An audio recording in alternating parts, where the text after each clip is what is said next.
늦가을 햇살이 따뜻하게 내리쬐는 시골 마을. 작은 초가집을 개조한 기와집 한 채, 마당에는 오래된 장독대가 있고 텃밭에는 붉게 익은 고추와 배추가 줄지어 서 있다.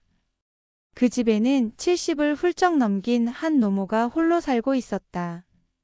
남편은 오래전 세상을 떠났고 아들은 도시로 나가 바쁘게 살며 찾아오는 날이 손에 꼽았다. 노모는 혼자 밭일을 하고 저녁이면 된장찌개를 끓여 조촐히 밥을 먹으며 텅 빈 집 안을 지켰다. 그녀의 재산이라고 해봐야 평생 지켜온 논밭 몇 마지기와 집 한 채, 그리고 조금의 예금 통장이 전부였다. 그러나 시골에서 혼자 살아가기에 그만하면 충분했다. 그녀는 늘 이렇게 중얼거렸다. 많진 않아도 내 손주들 굶기지 않고 아들 고생 덜하게 해주면 됐지 뭐. 아들은 늘 전화기 너머에서 바쁘다고만 했고 엄마 건강만 챙기세요 라는 말 외엔 그리 정이 묻어나지 않았다. 하지만 며느리는 달랐다. 며느리는 가끔 시골집을 찾아와 장작도 패고 텃밭일도 도우며 따뜻한 미소를 지었다. 어머니, 제가 옆에 있어 드릴게요. 아들은 원래 철없으니까요. 어머니만 제 친정엄마 같아요. 노모는 속으로 눈물이 핑 돌았다. 며느리의 다정한 말 한마디가 한겨울방 안에 들어오는 햇살처럼 따뜻했기 때문이다. 그녀는 점점 며느리를 믿고 의지하게 되었다. 어느 날 저녁상을 함께 차리던 자리에서 며느리가 조심스레 입을 열었다. 어머니, 요즘 많이 피곤해 보이세요.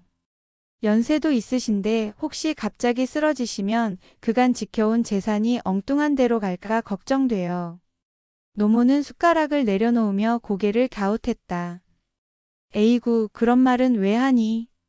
아직 멀쩡하다. 하지만 며느리는 한숨을 쉬며 눈가를 붉혔다. 저도 알아요. 하지만 손주들 학비도 걱정이고 아들 사업도 요즘 많이 힘들거든요. 혹시라도 잘못되면 우리 가족이 모두 무너질 수도 있어요. 그 말은 노모의 가슴 속에 작은 균열을 만들었다. 자식과 손주를 위한 걱정, 그건 평생 어머니로서 짊어진 숙명이었기 때문이다. 며느리는 또 말했다. 어머니, 혹시라도 모르니 서류 같은 거 미리 정리해 두시면 좋지 않을까요? 제가 도와드릴게요. 그날 밤 노모는 방 안에서 등을 돌리고 누웠다. 나 없는 사이에 저 아이들이 굶을까봐 걱정이다 하지만 이거 참 뭔가 마음이 편치 않구나. 밖에서는 바람이 매섭게 불고 장독대가 덜컹거렸다. 그녀의 마음속에도 알 수 없는 불안이 함께 흔들리고 있었다. 며느리의 따뜻한 말에 처음엔 고마움을 느꼈던 노모. 하지만 며칠이 지나도 그 말이 귀에 맴돌았다. 서류 같은 거 미리 정리해 두시면 좋지 않을까요? 시골집의 새벽은 언제나 고요했지만 그날따라 유난히 잠이 오지 않았다. 밖에서는 개 짖는 소리가 들렸고 부엌에 걸린 시계는 한참이나 같은 자리를 맴도는 듯했다. 노모는 생각했다. 혹시 내가 잘못 생각한 건가? 요즘 세상은 다들 준비하는 게 맞다고도 하던데. 그러나 며느리의 눈빛은 너무 진지했고 그 속에 알 수 없는 욕심 같은 게 어렴풋이 비쳤다. 며느리는 그 후로도 자주 시골집을 드나들었다. 밭일을 돕는 척하며 슬쩍 집안 살림살이를 둘러보기도 했다. 통장, 도장, 땅 문서가 어디에 있는지 은근히 물어보기도 했다. 어머니, 혹시 은행은 어디 거래하세요? 제가 대신 가서 돈 찾을 일 있으면 도와드릴 수도 있잖아요. 노모는 얼떨결에 대답했지만 속으로는 서늘한 기운이 흘렀다. 그런 건 내가 알아서 해. 괜히 젊은 사람이 나이 든 사람 일에 너무 깊이 들여다볼 건 아니다. 하지만 며느리는 한 발 물러서는 척하면서도 다시 파고들었다. 아이 학원비 때문에 이번 달도 힘들어요. 남편은 자존심 때문에 차마 어머니께 말은 못 드리는데. 노모는 손주 생각에 마음이 흔들렸다.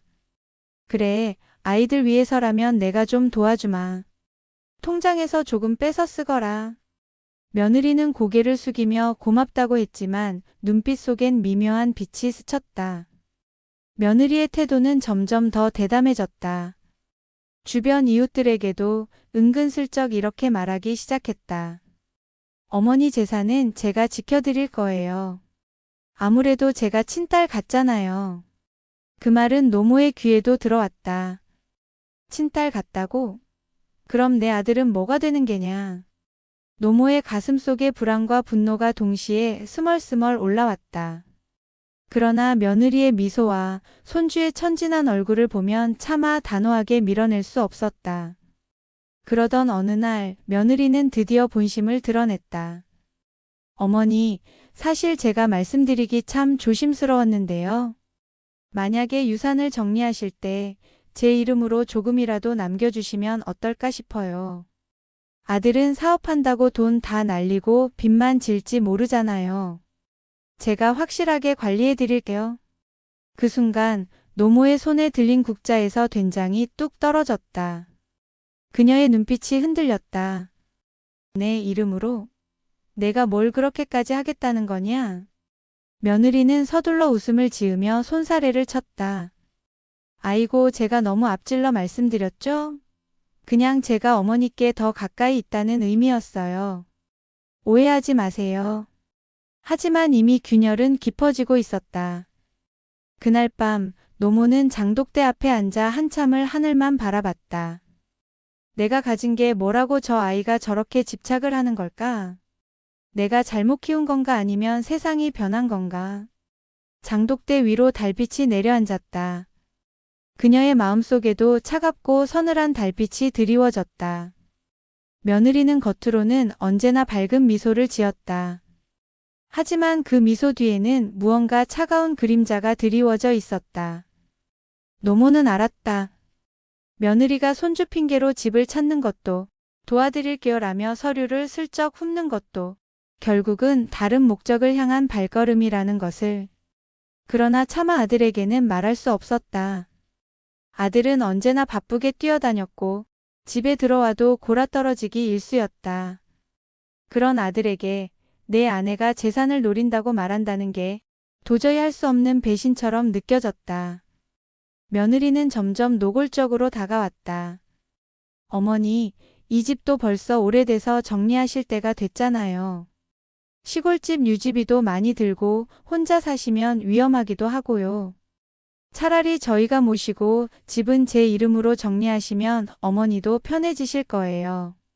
그 말은 단순한 제안이 아니었다. 마치 오래전부터 준비한 각본 같았다. 노모는 단호히 말했다. 집은 내가 죽을 때까지 내 손에 있다. 그게 내 욕심이라면 그만두는 게 좋을 게다. 하지만 며느리는 물러서지 않았다.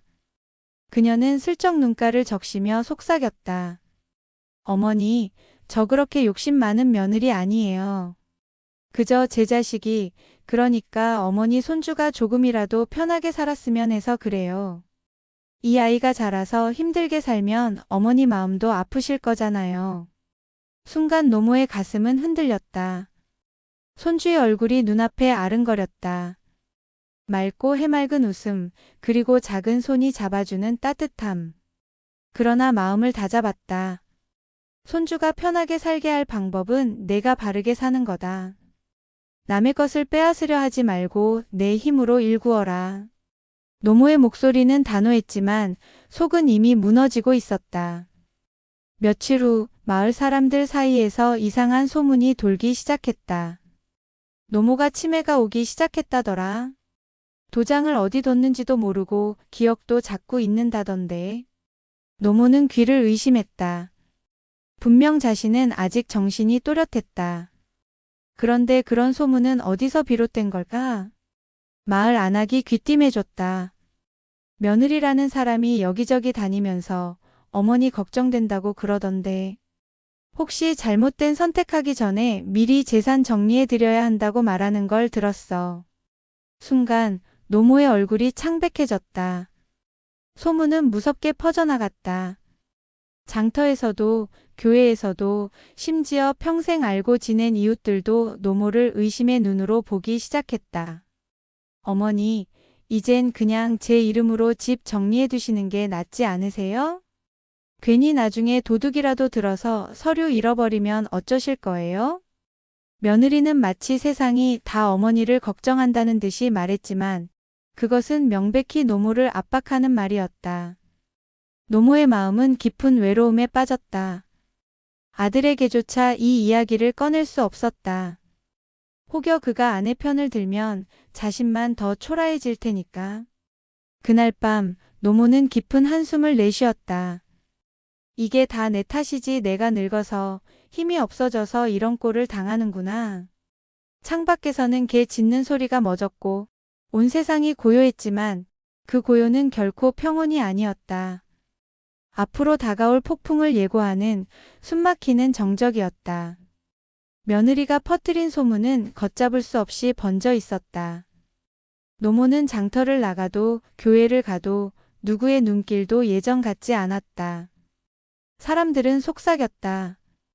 저러다 진짜 큰일 나는 거 아냐? 며느리가 걱정돼서 그런다잖아. 집은 빨리 정리해야지. 평생을 마을의 어른으로 존중받으며 살아온 노모였다. 하지만 그 명예가 순식간에 무너져 내리는 순간 노모는 가슴이 찢어질 듯한 고통을 느꼈다. 그날 밤 아들이 퇴근에 들어왔다.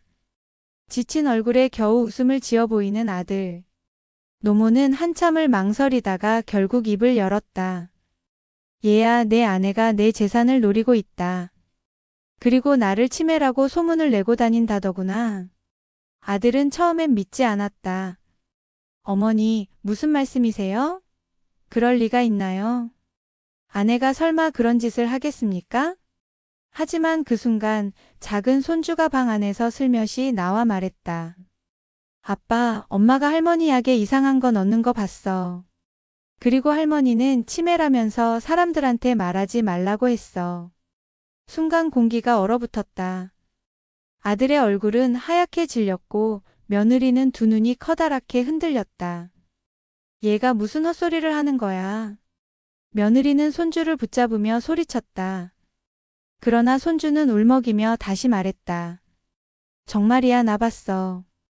아들의 눈빛이 싸늘해졌다. 이제야 알겠다. 왜 요즘 동네에서 이상한 말들이 들려왔는지.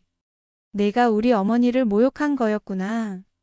며느리는 변명했다. 나는 우리 아이 위해서 한 거야. 조금이라도 나은 삶을 살게 해주고 싶어서. 그러나 아들은 고개를 저었다. 아무리 아이를 위한다 해도 그렇게 남을 해치고 욕보여선 안 된다. 그게 바로 죄다. 며느리의 음모는 그날로 끝이 났다. 소문은 진실 앞에서 무너졌다. 마을 사람들도 뒤늦게 잘못을 깨닫고 노모 앞에 고개를 숙였다. 그동안 어르신을 의심해서 죄송합니다. 우리가 어리석었네요. 그 며느리 말만 믿고. 노모의 눈에서는 눈물이 흘렀다. 억울함이 풀린 것도 있었지만 동시에 깊은 상처가 남아 있었다. 며느리는 결국 집을 떠났다. 노모와 아들 그리고 손주만이 남았다. 시간이 흘러 손주는 중학생이 되었다. 그리고 할머니 곁에서 항상 말했다. 할머니, 저는요, 엄마랑 달라요. 할머니를 지켜드릴 거예요. 노모는 손주의 두 손을 꼭 잡았다. 그래, 피보다 중요한 건 마음이지. 너는 내 손자다. 그 마음 하나로도 족하다. 그리고 마음속으로 다짐했다. 욕심과 거짓은 언젠가 드러난다. 진심만이 사람을 살리고 가정을 지킨다. 오늘 이야기는 시어머니의 유산을 노린 며느리와 이를 지켜낸 손주의 용기 이야기였습니다. 비록 힘들고 속상한 순간들이 있었지만 결국 진실과 정의가 빛을 발하며 행복을 되찾을 수 있었습니다. 여러분도 주변에서 부당한 일을 목격하거나 힘든 상황을 만나더라도 포기하지 않고 용기를 내면 반드시 빛이 찾아온다는 것을 기억하시길 바랍니다. 오늘의 사연이 여러분에게 작은 교훈과 감동이 되었기를 바랍니다. 앞으로도 부뚜막 이야기에서는 현실 속 권선징악과 삶의 지혜, 따뜻한 교훈을 담은 이야기를 전해드리겠습니다. 시청해주셔서 감사합니다. 다음 이야기에서 다시 찾아뵙겠습니다.